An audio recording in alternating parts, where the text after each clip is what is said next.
What is up, Raffleitos? Welcome back to my channel. It is Tuesday morning, 11th of November in Georgetown, Guyana.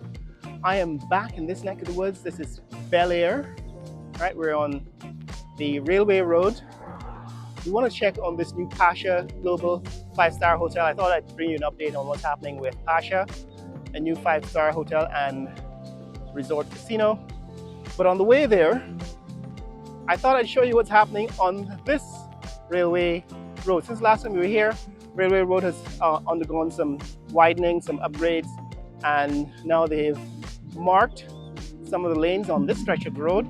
We want to see how far they've gotten with developing this new route. It's going to solve some of the problems on the East Coast with accidents, traffic accidents, and traffic congestion.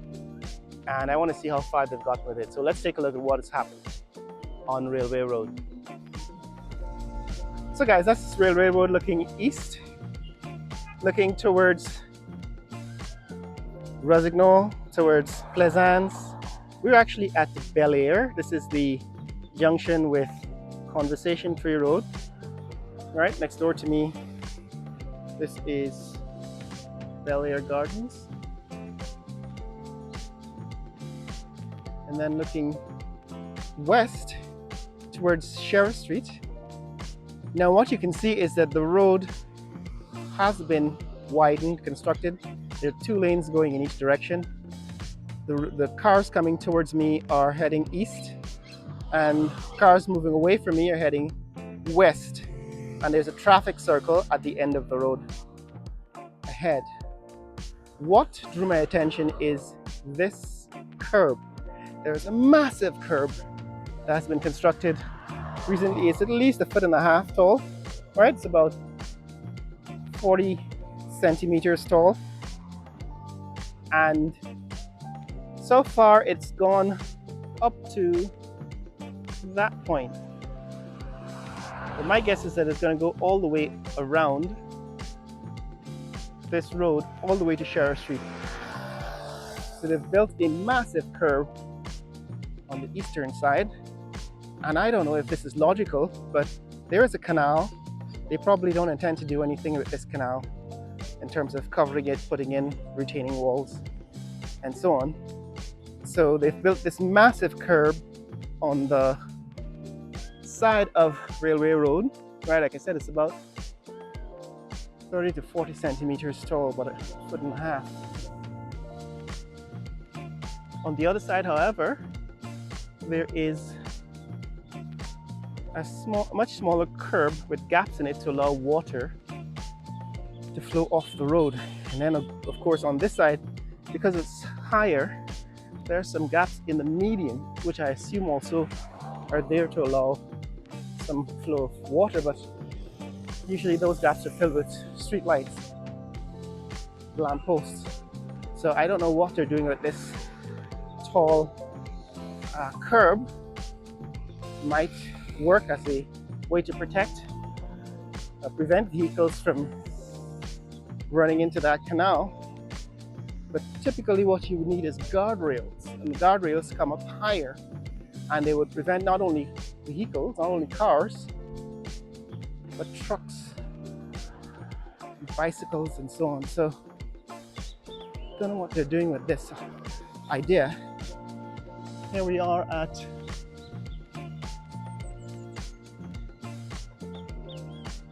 Conversation Tree Junction. Right, this is Conversation Tree Road. It goes all the way out to the seawall. That's the seawall ahead of us. Conversation Tree Road. And this is Conversation Tree Road looking south, right, into Campbellville and Prashad Nagar and so on. So this is what has happened since the last time we were here. It seems as if they have built this curb all the way around.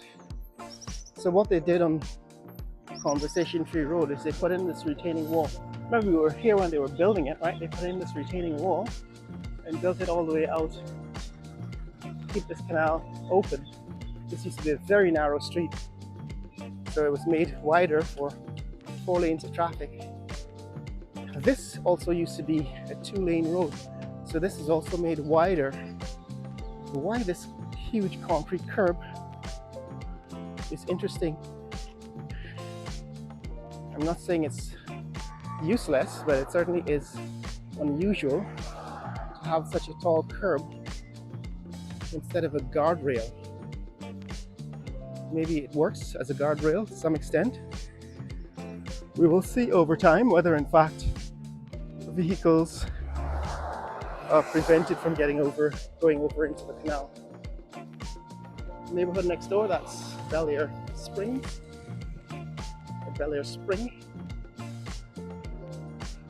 And on the other side, that neighborhood is, I believe, Plantation Bel Air.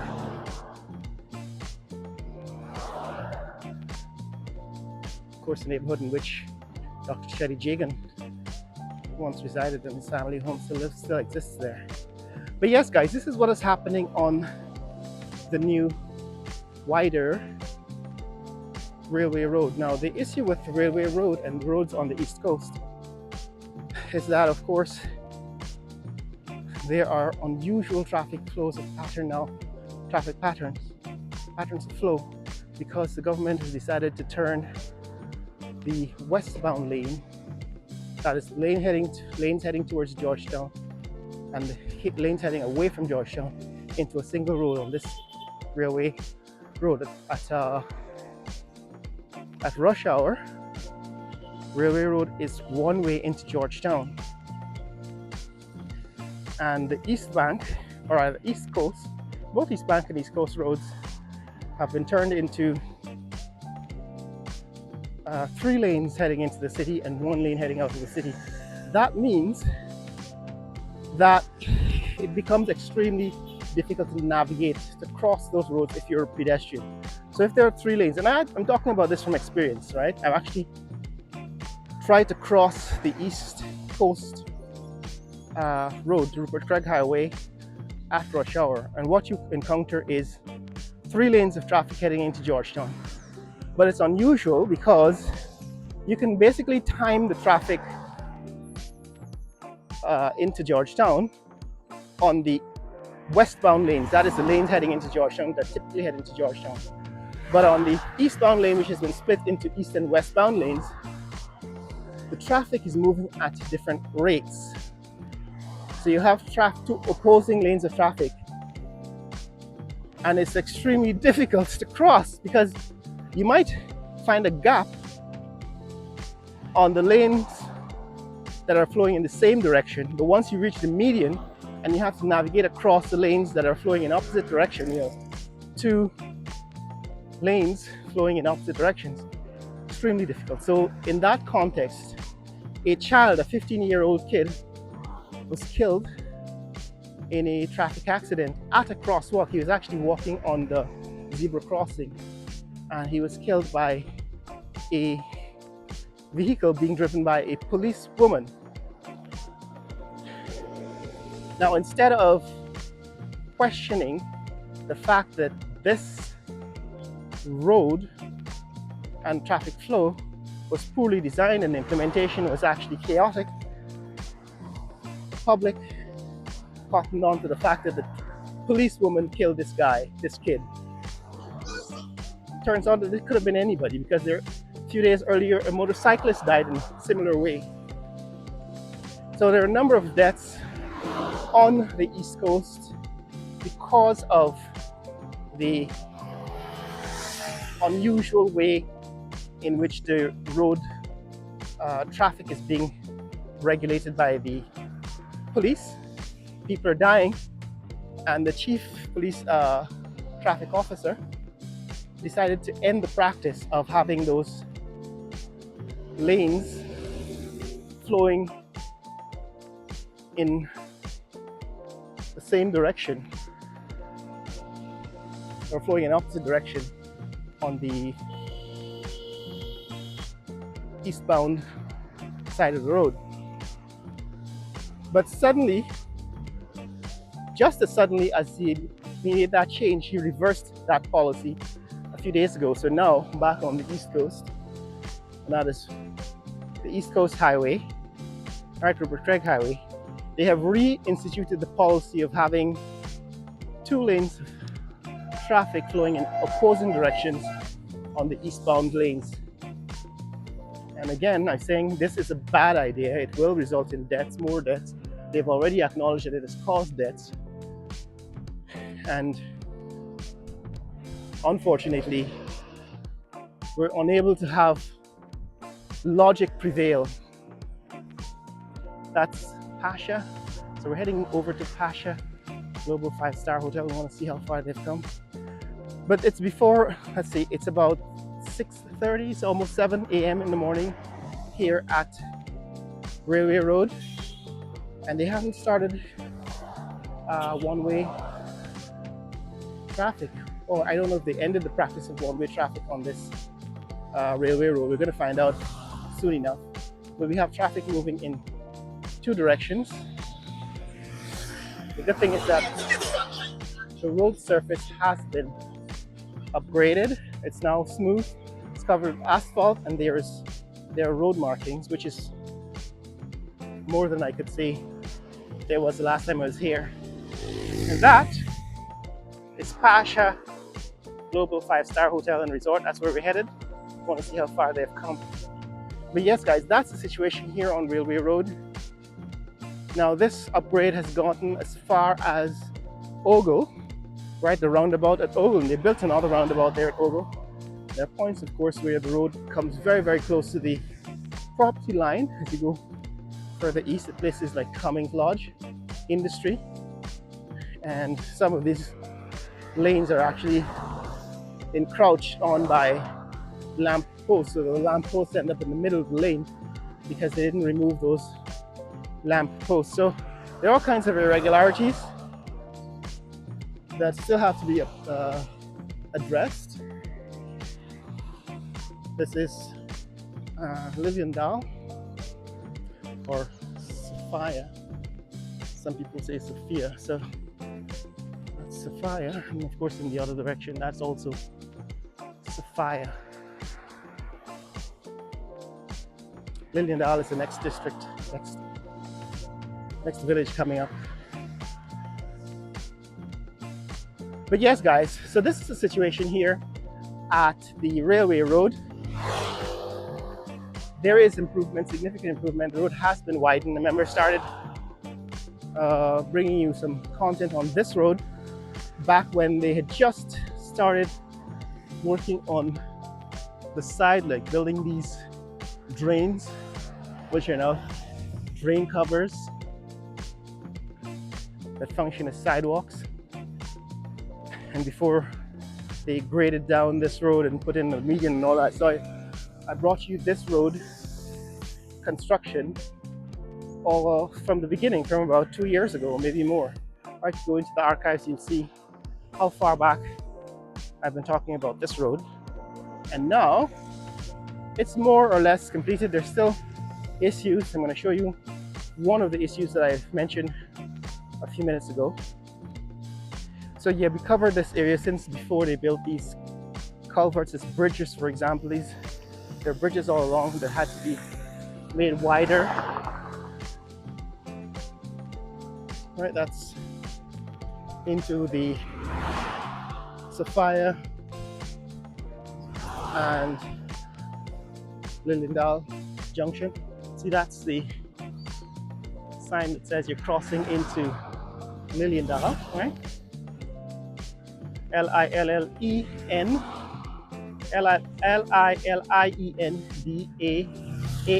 So that's like a Dutch word. Right, and so we're crossing into Liliendal. And there, straight ahead, that is the tallest hotel construction in Guyana to date. And that's where we're headed. But I want to show you what I'm talking about. So this is a lamp post that is now found itself in the lane, right? So there are situations like this all along this highway. This is a lamp post that was planted so far away from the parapet or the shoulder, that's actually in the lane, right? It is in the eastbound lane, and there are examples of that all along this East Coast highway, this railway road, and that has to be fixed. As you get to places like Cummings Lodge and Industry, that's what you'll find. But this is the state, guys. We've seen this road converted from a 2-lane road to a dusty, muddy surface once they tore up the asphalt and they widened it. So that's it, guys. That's what I think. Tell me what you think about this wider railway road. Share with me in the comments below. What do you think about railway embankment road, railway road, and the new implementation of railways? Where should the new railway be placed? I think it will have to be an elevated line now because of the railway road taking up what used to be the railway line. But share this video with friends and family around the world. Let people know what's happening in the fastest growing country in the world, Guyana. Next, let's take a look at Pasha, global 5-star hotel. Later.